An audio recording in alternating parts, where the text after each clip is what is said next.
చేస్తూ కొండ మీద ప్రసంగాన్ని మనం అధ్యయనం చేస్తా ఉన్నాం. ఆ అధ్యాయంలో భాగంగా చాలా విషయాలు మనం నేర్చుకుంటూ ఇప్పుడు ఇంచుమించుగా 8వ వచనం దగ్గరికి మనం వచ్చినాం.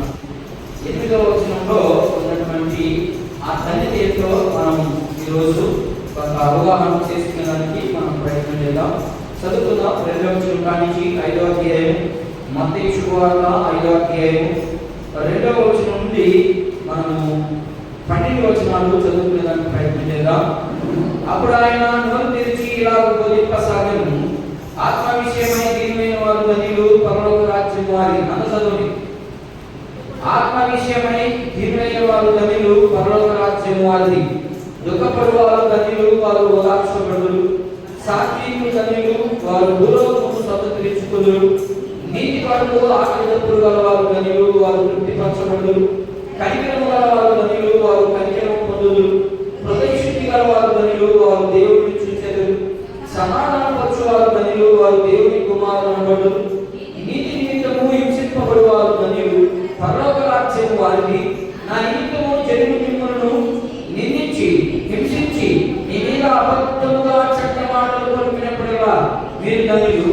సంతోషించి ఆనందించుడి, పరలోకమందున మీ ఫలము అధికమగునని ఇలాగు వారు మీకు పూర్వముండిన ప్రవక్తలను హింసించిరి.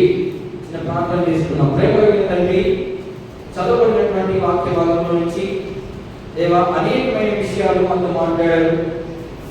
మాలో ఉన్నటువంటి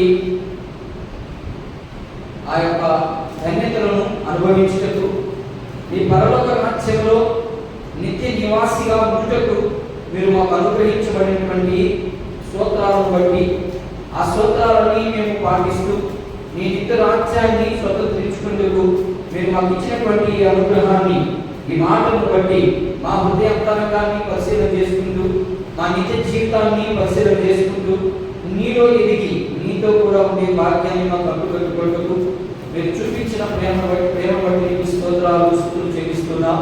ఇదిగో ప్రభు, ఈ దినం హృదయ శుద్ధి గల వారు ధన్యులు, వారు దేవుని చూచెదరు అనే వాక్య భాగాన్ని మేము ధ్యానిస్తుండగా ఆత్మతో మమ్మల్ని నింపండి. అందరికీ అర్థమయ్యే రీతిగా ఈ శబ్దేంద్రం ద్వారా ఎన్ని ఆత్మలు ఆలపిస్తున్నాయో వారందరికీ కూడా ప్రభు వారి హృదయ శుద్ధి కలిగిన వారు ఉన్నారు, లేకపోతే హృదయ శుద్ధి గల వారుగా లేకపోయి ఉన్నారు.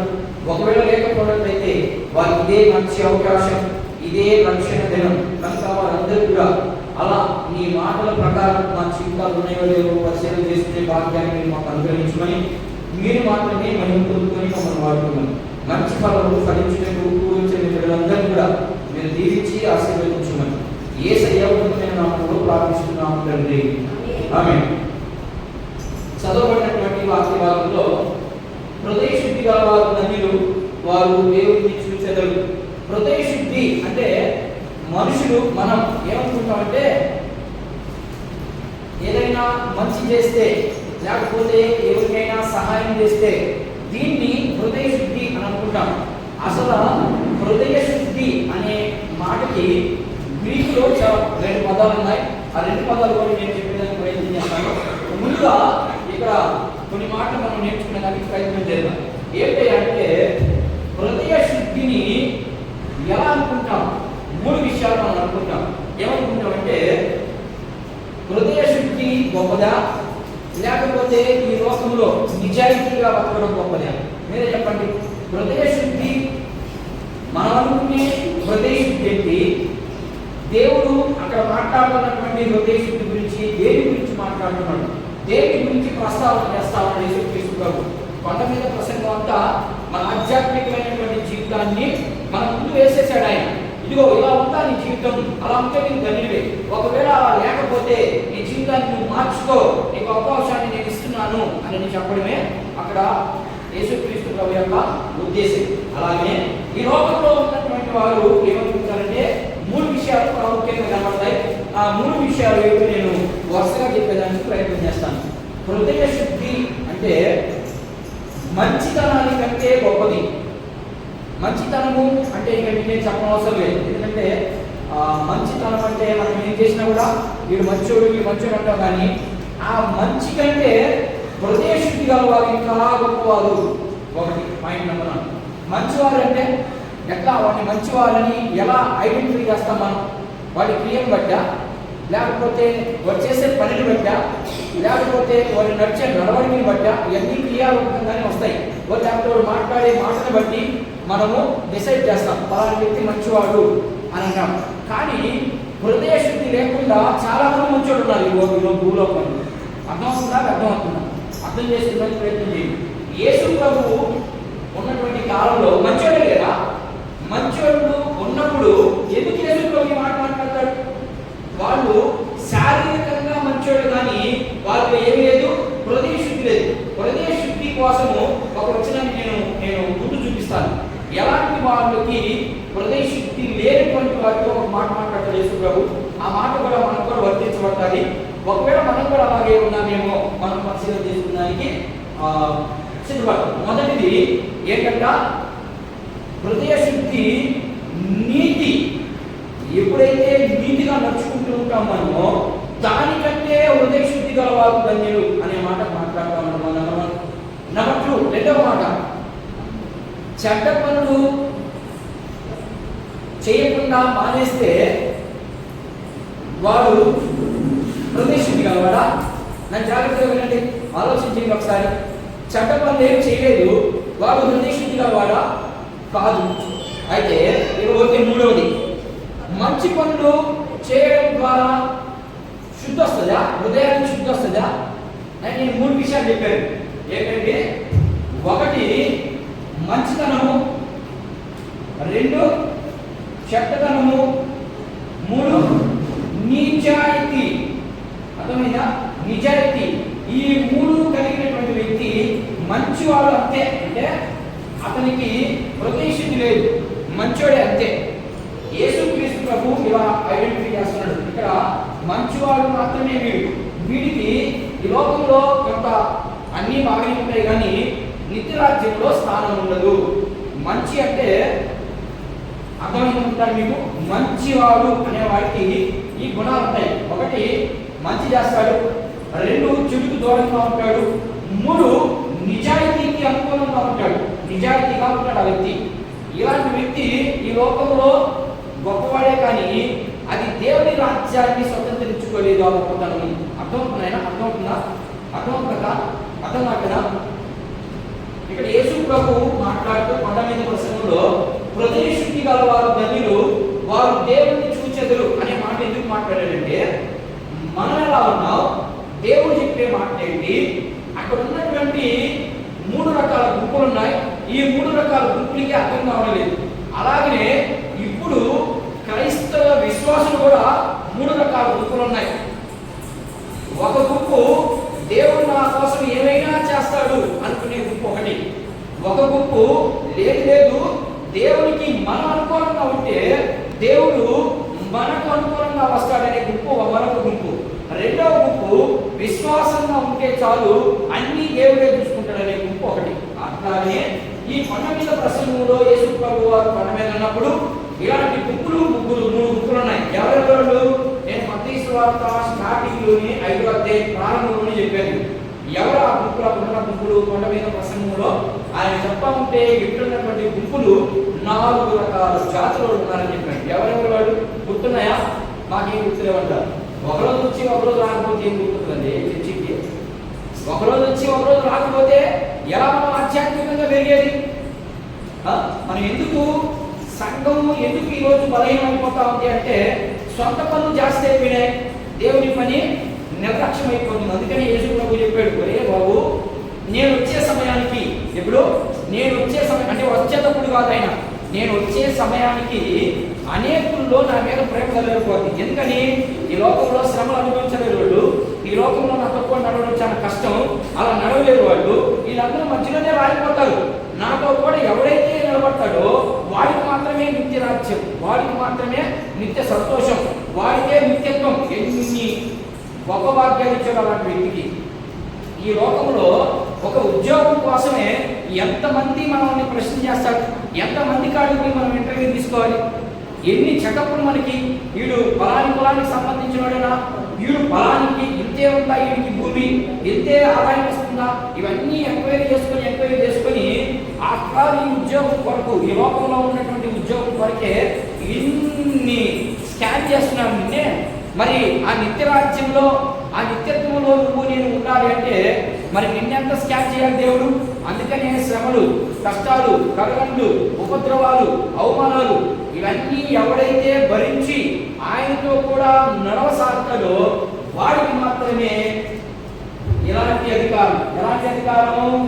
దేవుడిని చూసే అధికారం. అందుకనే శుక్రుడైన హృదయ శుద్ధి గలవారు ధన్యులు, వారు దేవుడిని చూచెదరు అనే మాట చెప్తున్నాడు. అలాగే ఈ లోకంలో మనం చాలా మంది అనుకునేది ఏంటంటే ఇలాగే అనుకుంటారు, వీడు హృదయ శుద్ధి గలవాడు. ఎవడు? ఇలాంటి వాడు హృదయ శుద్ధి గలవాడు అని అనుకుంటాం.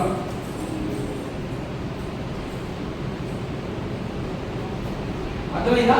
ఇది ఒక ఒక ఒక స్ట్రక్చర్, అంటే ఒక పద్ధతి. అయితే బైబిల్ చెప్పేదంతా వ్యతిరేకమే.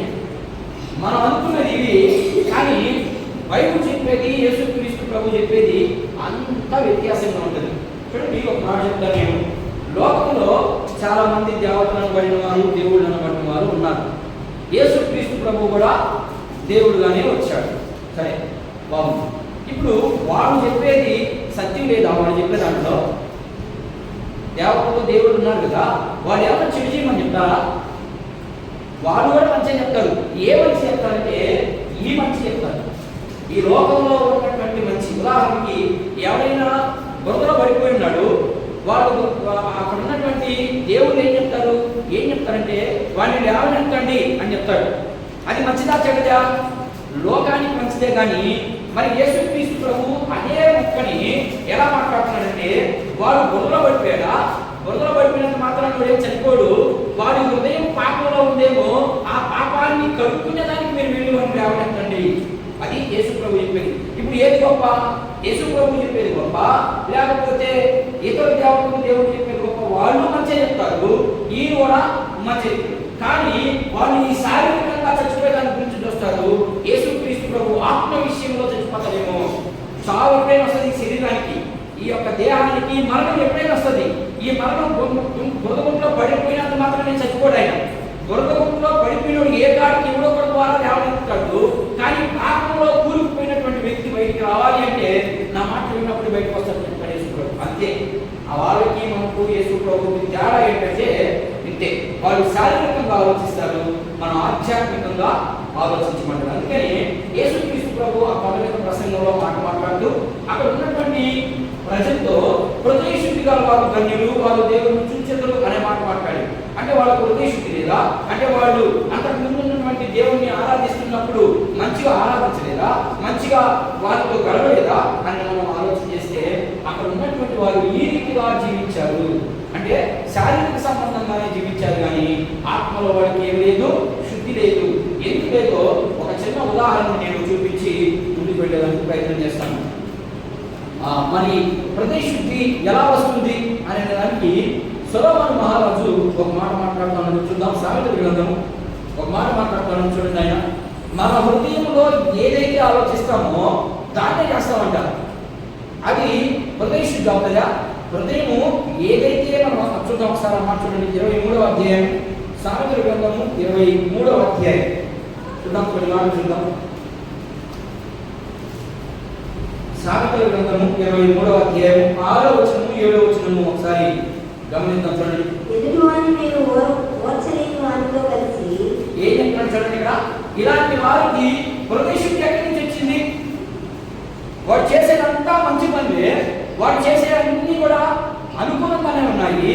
కానీ ఇప్పుడు ఏమనుకుంటానంటే ఎదుటి వారిని చూచి ఎదుటి వారిని నేను ఓర్చలేని వారితో కలిసి భోజనం చేయకు. భోజనం ఏం చెప్తున్నాడు? ఎదుటి వాడు నిన్ను ఓర్వగలిగినప్పుడు అలాంటి వాడి దగ్గర కూర్చొని నువ్వు భోజనము చేయకు. ఎందుకని? నువ్వు తింటుంటాడు, వాడితో నచ్చదు. దేవుడు వాటిని చూడండి ఎంత సింపుల్ చేస్తుందో. ఎదుటి వారి హృదయాన్ని నువ్వు పరిశీలన చేయాలి అంటే నీకు ఏమై ఉండాలి? నువ్వు నీ హృదయం ముందు శుద్ధి చేసుకుని ఉండాలి. నీ హృదయంలో ఏ కల్మషము లేకుండా ఉన్నప్పుడు అవతల వాడి బాగా అర్థమవుతుంది. నీ మనసే నిండిపోయితే చెడిపోయి అవతల తింటే ఏముంటుంది? ఏంటా కుళ్ళు, దాన్నే మాట్లాడుతున్నాడు ఇక్కడ. చదువు అమ్మ చదువు. ఎదుటివాణిని నేను ఓర్చలేని వానితో కలిసి ఓర్చలేనిటువంటి వానితో కలిసి భోజనం చేయొద్దు. వాని రుచిగల పదార్థమును ఆశింపకుము. వారి రుచిగల పదార్థమును ఆశించకుము. అట్టివాడు తన ఆంతర్యంలో లెక్కలు చూసుకునేవాడు. ఏం చేస్తాడంట? నీకు పెట్టిన దాన్ని లెక్క చూసుకుంటాడంటాడు. అట్టి వాడు ఏం చేస్తాడంటే వాడు ఆంతర్యంలో నీకు ఎంత పెట్టే నీకు వీడేంది వచ్చేసి నా దగ్గర తినేస్తా ఉన్నాడు అని వాడు లెక్క చూసుకుంటాడు. తినుము త్రాగుము అని అతడు నీకు పై పైనే చెప్పునే గాని అది హృదయంలో నుండి వచ్చే మాట కాదు. అది ఎక్కడి నుంచి వచ్చిన మాట? అది పెదాల నుండి వచ్చినటువంటి మాటే. హృదయ శుద్ధి ఇలాంటి వాడికి అవసరం. ఈడేమంటున్నాడు? పైకేమో తినండి, తాగండి, రండి, కూర్చోండి అంటున్నాడు. కానీ ఈ హృదయంలో ఏం లేదంట, శుద్ధి లేదు. ఎలాంటి శుద్ధి లేదంటే ఎదుటి వాటి గురించి ఓర్వలేని తనం, ఒప్పుకోలేనటువంటి తనం, ఓర్చుకోలేనటువంటి తనం అలాంటిది నీలో ఉంది అంటే నువ్వు ఇప్పుడు నీకేముందని అర్థం? నీలో ఇంకా మలినం ఉంది. ఆ మలినాన్ని కడుక్కోవాలి. యాకే దేవుడు చేసినప్పుడు ఈ మలినంతో పెట్టాడు. దేవుడు మనిషిని తయారు చేసినప్పుడు ఇలాంటి మలినాన్ని దేవుడు మన హృదయంలో పెట్టాడా? పెట్టలేదు. ఎప్పుడైతే మనిషి తన ఇష్టానుసారంగా జీవించడానికి ప్రారంభించాడో మనం ఒక వచనాలు చూద్దాం. ఇప్పుడు ఏమన్నా మొదటి ఉదాహరణలో ఏం చెప్పండి మనకి? ఎదుటివాడు ఓర్వగలిగినాడు కాబట్టి ఎలాంటి వాడిని ఎదుట నువ్వు భోజనం చేయొద్దు. ఒకవేళ నువ్వు భోజనం చేస్తే వాడు నీకు ఎంత పెట్టాడని లెక్కలు కడతా ఉంటాడు. ఇప్పుడు కూడా మన విశ్వాసంలో కూడా ఇట్లాంటి లేకపోయావా? ఓయమ్మ ఉండేదంతా ఓనే నాకు తెలిసి నేనేంటి కట్టాలా, నేనేందుకు చేయాలా? ఇలాంటి వాడు ఏం చెప్పంటున్నాడు? అలా చూడగలిగి అలాగే అడుగుతుంది అంటున్నాడు. నువ్వేం చేయవా, నేను తెలిసింది నేను ఏదో ఒకటి నిన్ను పోషిస్తాను. అలాంటి వాళ్ళు పోయి కూర్చోబాకు, అలాంటి వాళ్ళని అడగొద్దు అని చెప్పి క్లారిటీగా ఇక్కడ చెప్తామండి. ఇది మొదటి ఉదాహరణ. సరే, రెండో ఉదాహరణ ఇంకా ఎవరికి అవసరం? యేసు ప్రభు ఎందుకు మాట అంటున్నాడో మత్తయి సువార్త చూద్దాం. ఒక మాట చూద్దాం. 19వ అధ్యాయం. మత్తయి సువార్త 19వ అధ్యాయం. ఇక్కడ ఒక యవనస్తుడు యేసుక్రీస్తు ప్రభుతో మాట్లాడుతూ ఏం మాట మాట్లాడుతున్నాడో చూద్దాం. 19వ అధ్యాయం 16వ వచనం చూడండి ఒకసారి. ఇదిగో ఒకడు ఆయన ఎద్దకు వచ్చి బోధకుడా నిత్య జీవము పొందుటకు ఆలోచన చేశాడు. ఇక్కడ నాయన బాగా అర్థమవుతుందా? ఏం చెప్తున్నాడు చూడండి. యేసు ప్రభు దగ్గరికి ఒక యవనస్తుడు వచ్చాడు. ఎవడా యవనస్తుడు అంటే యూదులలో బాగా డబ్బు కలిగిన వ్యక్తి, ధర్మశాస్త్రాన్ని చేయగలిగిన వ్యక్తి. ఒక వ్యక్తి యేసు ప్రభు దగ్గరికి వెళ్ళి ఈయన ఏం చెప్తున్నాడంటే హృదయ శుద్ధి అంటున్నాడు. అంటే నా హృదయంలో కీడు ఉందనే అర్థం. అక్కడ మీలో కీడు ఉంది కాబట్టి, అంటే మీలో పాపం ఉంది కాబట్టి దాన్ని కలుపుకోండి అని చెప్తా ఉన్నాడు. ఇక్కడ ఆ మాటల్లో ఇక్కడ ఒక యవనస్తుడు ధర్మశాస్త్రాన్ని పాటించగలిగిన వ్యక్తి, ఊళ్ళో అందరు మంచివాడు అనే వ్యక్తి, ఒక వ్యక్తి నేరుగా యేసు ప్రభు దగ్గరికి వెళ్ళాడు. అయ్యా బోధకుడా అంటే ఎవరు? బోధకుడా అంటే అర్థం, బోధకుడా అనే మాటకి అర్థం ముందు మనం చెప్పారు కదమ్మా, ప్రశ్నలు కూడా చెప్పారు కదా. రబ్బీ అంటే బోధకుడు, అంతే కదా. ఇప్పుడు బోధకుడు అంటే ఇప్పుడు ఆ వ్యక్తి ఎవరు? బోధించే వ్యక్తి. ఆ వ్యక్తి కాడికి పోయి బోధకుడు అన్నాడు. బోధకుడు అంటే చెప్పే వ్యక్తి. నువ్వు చెప్పేది బాగానే ఉంది, నిత్య జీవాన్ని పొందాలంటే నేను ఏం చేయాలన్నాడు. చదువు మరొకసారి. ఇదిగో ఒకడు ఆయన ఎద్దకు వచ్చి బోధకుడా నిత్య జీవం పొందుటకు ఏ మంచి కార్యము చేయవలెనని ఆయనను అడిగాడు. అందుకు ఆయన సింపుల్ గా ఒరే బాబు, మంచి కార్యం గురించి నన్ను అడుగుతాను. ఏంటి మంచి కార్యం? చూడు, మంచివాడు ఒక్కడే. పర్వాలేదు, మంచివాడు కాలేదు కదా దాని అర్థం. అక్కడ యేసు ప్రభు ఏం మాట్లాడుతున్నాడంటే మంచి కార్యం గురించి నన్ను ఎందుకు అడుగుతాను? నువ్వు నన్ను అడగాల్సిన అవసరం లేదు. మంచివాడు ఎవరైనా ఉన్నాడంటే ఒక్కడే ఉండేది. ఆ ఒక్కడే ఏం చేసాడు? చూడు, మంచివాడు ఒకడే. నిత్య జీవంలో ప్రవేశించాలనుకుంటున్నావా? ఏం చెప్పాడు ఆయన? అమ్మా? ఓ అబ్బాయి మంచిదే. నువ్వు అడిగిన ప్రశ్నకి మంచివాడు ఎవరున్నారు ఈ లోకంలో? ఒక్కడే ఉన్నాడు. ఆ ఒక్కడు ఎవరి అంటే దేవుడే. సరే, నువ్వు నిత్య జీవంలో ప్రవేశించాలనుకుంటున్నావా? అయితే ఆజ్ఞలన్నీ పాటిస్తున్నావా? అంతే కదా. యూదులు మంచివాళ్ళని ఎట్లా వస్తారు, దేవుని పిల్లలని ఎట్లా చెప్పుకుంటారంటే ఆజ్ఞలు ఎవరైతే పాటిస్తారో. ఎన్ని ఆజ్ఞలు అని చెప్పాను? చాలా ఆజ్ఞలు ఉన్నాయి. ఆ చాలా ఆజ్ఞల్లో ఏ ఒక్కటి కొనుగోకుండా చేయగలిగినదే నిత్య జీవానికి వారసుడని వాళ్ళకి ఆల్రెడీ ప్రవక్తలు చెప్పుకున్నారు. అలాంటి సమయంలో ఇప్పుడు ఈ యవనస్తుడు వెళ్ళిపోయాడు నేరుగా దేవుని దగ్గరికి. అయ్యా, నిత్య జీవం పొందాలంటే నేను ఏం చేయాలి? నేను మంచి కార్యం చేయాలన్నాడు. వెంటనే ఆయన ఏమన్నాడంటే నోరు తెచ్చి, నువ్వు దేవుడు మనకు ఒక ఆజ్ఞ ఇచ్చాడు కదా, ఒక పట్టి ఇచ్చాడు కదా, ఆ పట్టి అన్ని చేస్తున్నావా అన్నాడు. చదువుమా. అబ్బా, మంచివాడు ఒకడే నీవు జీవంలో ప్రవేశింపగలిగిన ఆజ్ఞలను గైకొనమని చెప్పాను. అతడు అంటే ఆగుదాం. ఏ ఆజ్ఞ అంటున్నాను మళ్ళా అంటే ప్రతి ఆజ్ఞలు చేస్తున్నానండి. మళ్ళా నువ్వు నాకు కొత్తగా ఏం చెప్తున్నావు? నేను ఆజ్ఞలు 10 ఉన్నాయి. మోషే మనకి ఇచ్చినటువంటి ప్రాముఖ్యమైనటువంటి ఆజ్ఞల్లో 10 ఉన్నాయి. ఈ 10 ఆజ్ఞలు నేను పాటిస్తున్నాను. మళ్ళా నువ్వు కొత్తగా ఏమి చెప్తున్నావు ఏంటి? నేను ఏ ఆజ్ఞ పాటించాలి? అందుకు యేసు ప్రభు ఏం మాట్లాడుతున్నాడు? అడుగుగా యేసు నరహత్య చేయవద్దు, వ్యభిచరించవద్దు, దొంగిలింపవద్దు, అబద్ధ సాక్ష్యం పలకవద్దు, తల్లిదండ్రులను సన్మానించు, నిన్ను వలె నీ పొరుగు వారిని ప్రేమింపవలెను అనినవే అని చెప్పాడు. అందుకు ఆ యవనస్తుడు ఇవన్నీ నేను అనుసరించుచున్నానే, ఇంకనూ నాకు కొదువై ఉన్నదని అడిగాడు. అందుకు యేసు నీవు పరిపూర్ణ రక్షకు పోయి ఇది అని చెప్పింది. ఏం చెప్పాడు ఆయన? ఓ బాగున్నావు, నువ్వు చెప్పేదంతా కరెక్టే, ఓకే.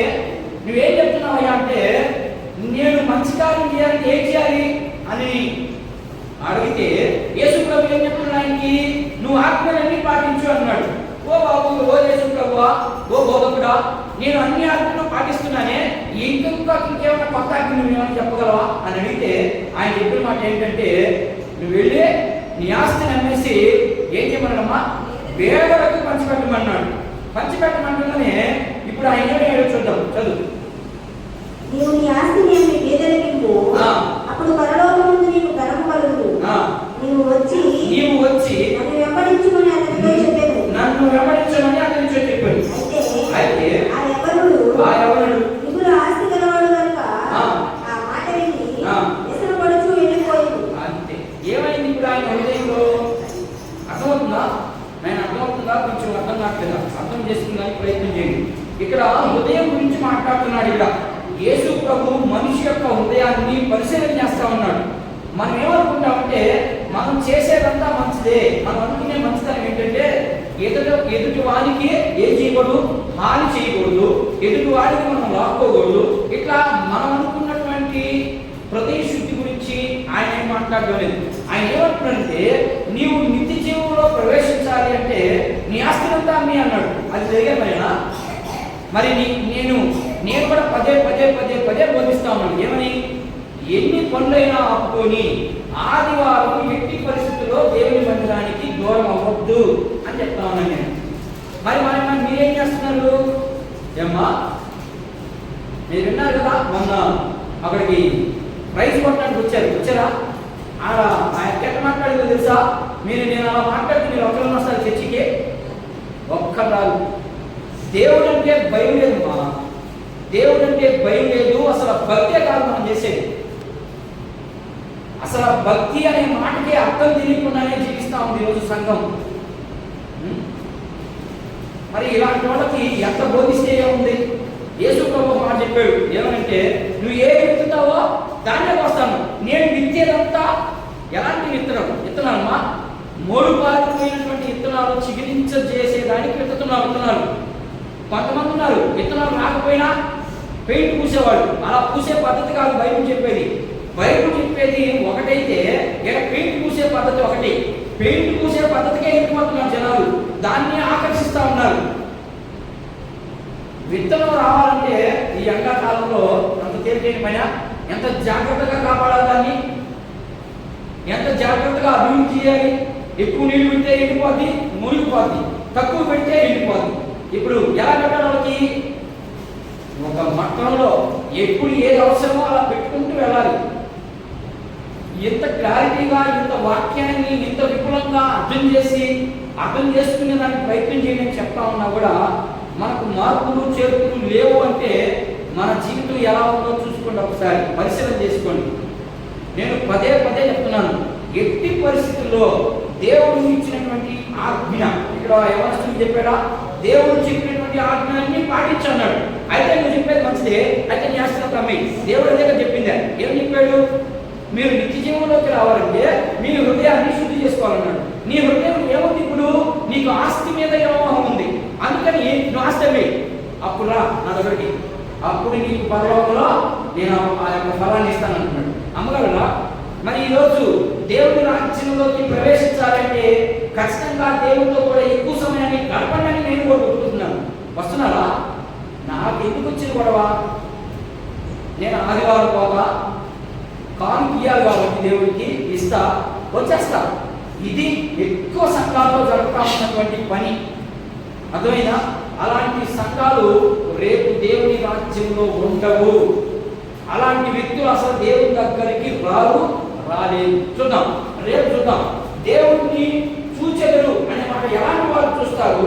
ఎన్ని శ్రమలు అనుభవించాలి, ఎంత కష్టాలు అనుభవించాలి, ఆ కష్టాల్లో నిన్ను దేవుడు ఎలా శుద్ధి చేస్తాడు, అవన్నీ రేపు వారం చూద్దాం. వీలైతే ప్రభు అక్కడ ఆలస్యమైతే రేపు వారం చూద్దాం. అయితే ఇక్కడ హృదయము ఇప్పుడు దాకా అర్థమైందా? నేను కొన్ని విషయాలు చెప్పాను. ఏమైనా విషయాలు చెప్పానమ్మా? హృదయ శుద్ధి గలవారు అని అనడానికి చాలా విషయాలు చెప్పాను. చెప్పిన తర్వాత ఇప్పుడు అసలు హృదయం అంటే ఏంటి, దాన్ని ఏమంటారు గ్రీకులో? చూద్దాం, ఇక్కడ రాష్ట్రం చూడండి. హృదయం అంటే రెండు పదాలు. ఏంటో చెప్పండి. హృదయాన్ని ఏమంటారు? ఏమంటారు గ్రీకులో?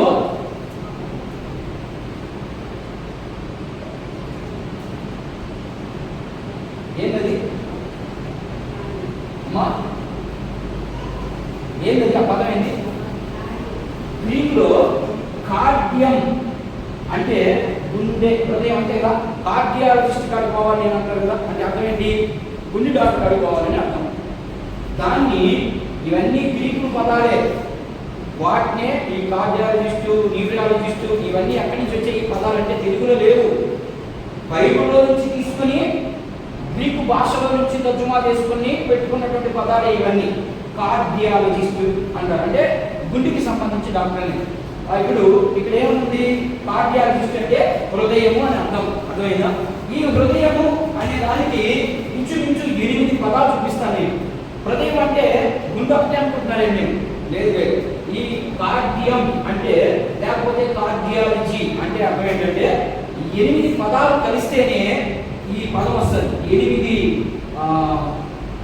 8 పనులు కలిస్తే ఈ పదం వచ్చింది. ఏంటి ఆ పదాలు? ఒకసారి నేను చదివి వినిపించడానికి ప్రయత్నం చేస్తాను, చూద్దాం. 1 మనస్సు, 2 అవగాహన. మనస్సు ఇందాకే సామెతల గ్రంథం చెప్పాడు కదా, మనసు ఏదైతే అనుకుంటుందో అదే చేయాలనుకుంటుంది హృదయం. అర్థమైందా? జాగ్రత్తగా వినండి. 2 ఏంటంటే అవగాహన ఉండాలి. మనం చేసేది బైబిల్కి అనుకూలంగా ఉందా, బైబిల్కి వ్యతిరేకంగా ఉంది, ఇది అవగాహన. అవగాహన అంటే అర్థం ఏంటంటే నువ్వు చేసేది లోకానికి మంచిగా ఉందేమో కానీ దేవునికి ఎలా ఉంది? వ్యతిరేకంగా ఉంది. అలాంటప్పుడు నువ్వు దేనికి వాడాలి? దేవుడికి వ్యతిరేకమైంది కోరుకోవాలన్నా, లేకపోతే దేవుడికి అనుకూలమైంది కోరుకోవాలన్నా? దేవుడికి అనుకూలమైందే కోరుకోవాలి. నువ్వు లోకానికి అనుకూలమైంది కోరుకుంటే నీకు లోకంలో మంచి పేరు వస్తుంది, కానీ దేవుని దగ్గర నీకు మంచి పేరు రాని రాదని ఇక్కడ క్లారిటీగా వివరిస్తూ ఉంటాయి. అందుకని యేసు ప్రభు పండిట్కి ఆ పశువులు చెప్తా ఉంటే అక్కడ ఉన్న వాళ్ళకి పిచ్చిపోయింది. ఈయన చెప్పేది ఒకటి, వాళ్ళు చేసేది ఒకటి. ధర్మశాస్త్రంలో వాడికి ఇచ్చినటువంటి ఆజ్ఞలు వేరే, ఈయన చెప్పే ఆజ్ఞలు వేరే. ఆ ఆజ్ఞల్ని ఈయన కొంచెం లోతుగా చెప్తున్నాడు, వాడు పైపైన చేస్తున్నాడు, అంతే తేడా. ఈయన కొంచెం లోతుగా చూపిస్తున్నాడు. మీ హృదయంలో మచ్చ పెట్టుకొని మీరు ఎన్ని దానాలు చేసినా, ఎంత సొమ్మిచ్చినా వేస్టే అని చెప్పడానికి ఇంతకుముందు తీసుకొస్తున్నాడు. 1 ఏం చెప్తున్నాడు? మనస్సు, 2 అవగాహన, 3 సంకల్పం, 4 జ్ఞాపక శక్తి, 5 ఉద్దేశం, 6 ఆత్మీయత,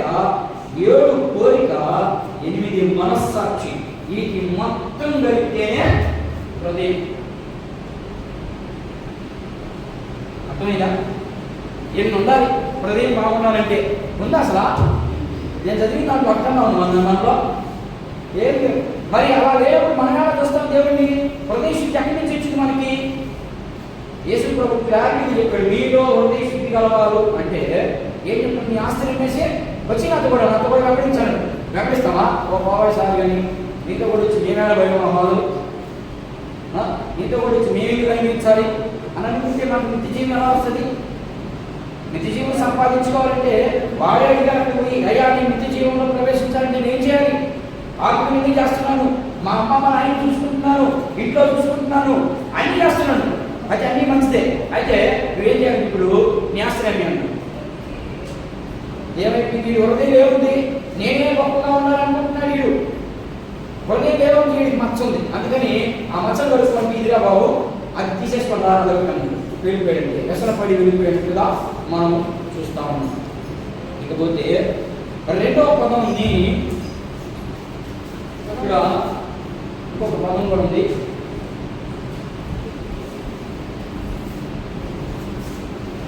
ఇది రెండవ పదం కేతోస్, కార్డియం ప్లస్ కేతోలోస్, ఇవన్నీ కూడా గ్రీక్ పదాలు. దానికి చాలా అర్థాలు ఉంటాయి. అందుకని చూద్దాం. దీని అర్థం వేరే, ఇక్కడ దీని అర్థం వేరే, దీని అర్థం వేరే. మీకు అర్థమవుతుందా? ఈ రెండు పదాలు ఒకే భావాన్ని చూపిస్తాయి, కానీ దీనికి భావం వేరే, దీని భావం వేరే. దీని భావము హృదయము అని వచ్చింది. మీకు ఉదాహరణకి దీన్ని అర్థం చేసుకోవడానికి ఒక రెండు ఇంగ్లీష్ పదాలు చెప్తాను. ఎస్ఓఎన్ సన్ అంటే అర్థం ఏంటి? ఎస్ఓఎన్ సన్ కుమారు ఒకటి, ఎస్ఓఎన్ అర్థంగా అర్థమైందా? ఎస్ఏఎన్ సన్ ఆయన అంటే అమ్మ సూర్యుడు. ఇప్పుడు సూర్యుడికి కుమారుడికి ఏమైనా సంబంధం ఉందా? కలిగిన పదం ఒకటే కదా. అలాగే ఈ రెండు పదాలకి రెండు అర్థాలు ఉన్నాయి. ఇది మొదటి అర్థం, ఇది హృదయంకు సంబంధించి. మీకు అర్థం లేదని చెప్తున్నాను ఇంత క్లారిటీగా, లేకపోతే నేను భయపెట్టి చెప్పుకుంటే వెళ్ళిపోదు. ఈ రెండు పదాలకి రెండు అర్థాలు. ఒకటి హృదయం అంటే భాగ్యం, దీనికి ఇంకొక అర్థం ఉంది. ఒకటి నీ మనసు, రెండోది నీ నాలుక. దీని అర్థం నీ మనసు ఏంటి, నీ నాలుక ఏంటి? ఇక్కడ చూద్దాం. ఆవిడకి వచ్చిన తర్వాత చూద్దాం. నీ మనసు ఏం చెప్తుంది? నీ మనసు ఏం చేస్తుంది? నేను మోసం చేస్తుంది. చేస్తుందా? ఖచ్చితంగా చేస్తుంది. దేవుడు వాక్యమే చెప్తా ఉంది. చూద్దాం ఆ మాటలు, కొన్ని మాటలు చూద్దాం. ఎప్పుడైతే ఈ హృదయము ఎప్పుడు చెడిపోయింది మనిషిని దేవుడు పంపించాడు భూమి మీదకి, ఆయన రూపంగానే పంపించాడు. అయితే మనిషి ఎప్పుడు చెడిపోయాడు? ఇది కావాలి పాయింట్. ఎప్పుడు తన హృదయము చెడిపోయింది? ఎప్పుడు తన హృదయాన్ని ఎందుకు అలా హృదయ శుద్ధి గురించి ఎక్కువ మాట్లాడుతున్న యేసు ప్రభువుని మనం ప్రశ్నిస్తే, మనము ఆదికాండము 3వ అధ్యాయంలో మనం కొన్ని వచ్చిన చూద్దాం.